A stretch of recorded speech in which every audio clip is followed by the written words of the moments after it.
Hello everybody, this is the first in a 9-part series of strategy guides for the bosses in the 3 DLCs of Dark Souls 2. I'd like to spend more time really going in depth on my game reviews, but I don't want to leave you guys hanging. I also want to do something just a little bit different and a little bit more relaxed from a production perspective. Today I'll be starting with Elana, the Squalid Queen. Elana is the first required boss in the Crown of the Sunken King DLC. I'll be fighting her today at Bonfire Intensity 2 in the Company of Champions, which is roughly equivalent to New Game Plus 2. Let's start with the runback. There's a hidden bonfire behind an illusory wall near the bottom of the Sanctum interior. Coming out from this bonfire, turn right again, walk to the end of the pathway, turn left, and hop down the buildings until you get to the ground floor. No need to bother with the Silver Cat ring, a single life gem will do the trick. Next, let's talk equipment. I recommend a weapon with a good balance of speed and strength. You'll be doing a lot of quick jabs followed by dodges. I really love the Butcher's Knife, but I've also done this fight with the Mace and the Mastodon Halberd. I don't recommend a shield for this fight because Elana and her summons can hit behind you. I do recommend staying light for good stamina regen.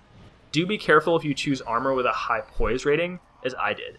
If you poise through Elana's 3 Dark Orb attack instead of getting knocked down, it'll usually kill you. Rings are pretty standard. Chloranthy and Third Dragon are strongly recommended. I really like the Ring of Blades. The 4th ring slot is good for a defensive ring. You should pick this based on your weaknesses. For instance, if you struggle with her Flame Swathe, pick the Flame Quartz ring. Here's one final look at my setup for the fight. I was level 200. This is the recommended level for this area in New Game. Since this is roughly New Game Plus 2, I'm likely a little bit under-leveled. I strongly recommend using a resin prior to entering the fight. You'll do between a third and half of Elana's health in this first 30 seconds when there are no summons, and you really want to capitalize on that. Alright, let's talk movesets, starting with Elana's physical attacks. She has 3 types, a 1 to 3 hit combo, a lunge, and a smash. The combo is the most dangerous, and be very careful punishing her after 1 or 2 hits, since there is a delay between each attack. The lunge and the smash are very easy to punish.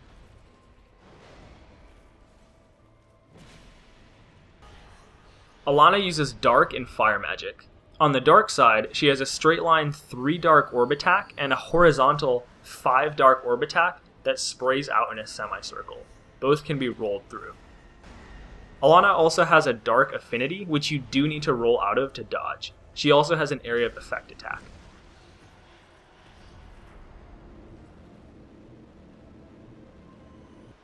On the fire side, Elana uses Flame Swathe. She typically uses just 1, which can be rolled through. She also uses multiple, which can trick you into rolling from one into the other. So watch your positioning here and pay attention when she telegraphs Flame Swathe. These magic attacks are very well telegraphed, and you are welcome to rewind this video to rewatch the indicators. Elana can teleport around the arena. This is very dangerous because she can couple this with an immediate physical or Dark Orb attack. When you see or hear her teleporting, get ready to roll out of the way of her attack. Elana summons enemies throughout the fight. The most common is a single Velstall and 3 skeletons. The skeletons do respond to alluring skulls, although in practice this rarely works better than just killing them. Alright, let's talk strategy. First, similar to many enemies in Dark Souls 2, Elana's AI is based on reading your button inputs.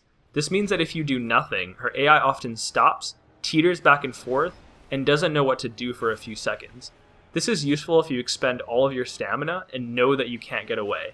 Just don't press anything on your controller or try to move. This isn't 100%, so don't get into a habit of positioning yourself like this. More than anything else, this fight requires patience. Once she begins summoning, there are 2 strategies.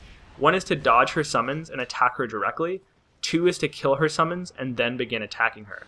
I found killing the summons to be much more consistent. Her teleporting makes her very tough to corner. At the start of the fight, get as much damage in as you can. Elana is straightforward to fight one-on-one. When she begins summoning, save up your stamina. You can start hitting the summons as soon as you see them appear, before they've started moving. In New Game Plus 2, I was able to consistently kill 2 skeletons before they began moving. Approach the skeletons in Velstadt with very different strategies. The skeletons play defensively and try to attack when you're dodging Elana's attacks.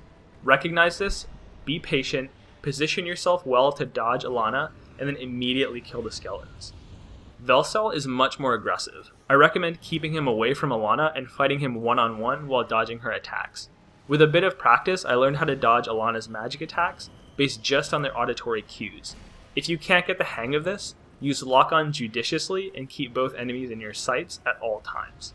I'll also mention that learning how to roll through Flameswathe makes this fight much easier. From here, rinse and repeat. Whittle away at Elana's health between each wave of summons. Here's a full, uncut, successful run.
Alright, that's it. Let me know what you guys think about this series, and please feel free to share, subscribe, like, comment, all that kind of stuff. I really appreciate your thoughts and feedback. All right, I'll see you next time.